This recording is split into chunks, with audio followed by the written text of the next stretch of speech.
Bonjour. Une seule décision de justice, et c'est peut-être tout l'avenir politique de la France qui pourrait basculer. On va décortiquer ensemble comment le procès de Marine Le Pen est devenu bien plus, beaucoup plus qu'une simple affaire judiciaire. Alors, imaginez la scène. On est dans un prétoire parisien. Et là, l'une des personnalités politiques les plus en vue de France attend un verdict. Un verdict qui pourrait non seulement sceller son avenir personnel, mais aussi celui de tout le pays. Et dès le début, le ton est donné. Marine Le Pen lance ces mots qui sonnent presque comme un défi. C'est comme ça qu'elle entame son procès en appel. Autant dire que ça pose les bases d'une sacrée confrontation avec la justice. Alors, quelle est sa ligne de défense? Eh bien, c'est simple, c'est une contre-attaque. L'idée, c'est de dire, nous, on a agi en toute transparence, et si jamais il y avait un problème, eh bien, ce n'est pas de notre faute, mais celle du Parlement européen, qui n'a pas fait son travail de contrôle, qui n'a pas tiré la sonnette d'alarme.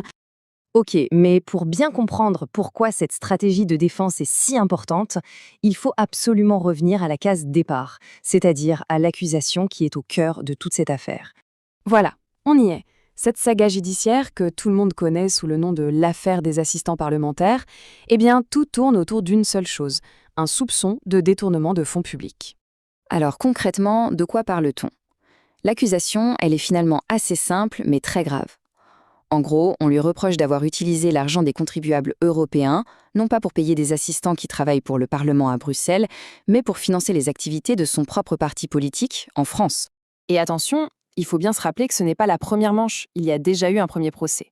Et le verdict qui est tombé à ce moment-là, il avait des conséquences, disons, considérables. 5, c'est le chiffre à retenir. 5 ans. C'est l'élément le plus explosif, politiquement parlant, de cette première condamnation.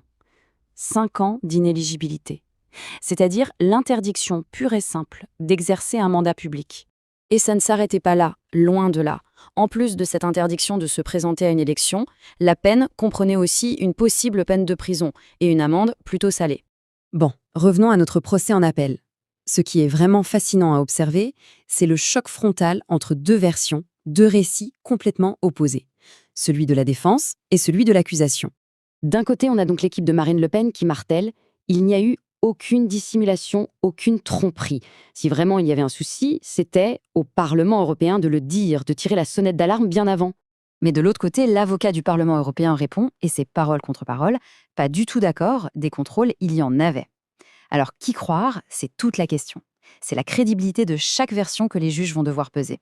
Maintenant, sortons un peu du tribunal, parce que les vrais enjeux, ils dépassent de loin les questions de droit. L'issue de ce procès, elle est directement branchée sur l'avenir politique de la France. Et forcément, ces alliés politiques montent au créneau. Pour eux, ce procès, ce n'est pas juste une affaire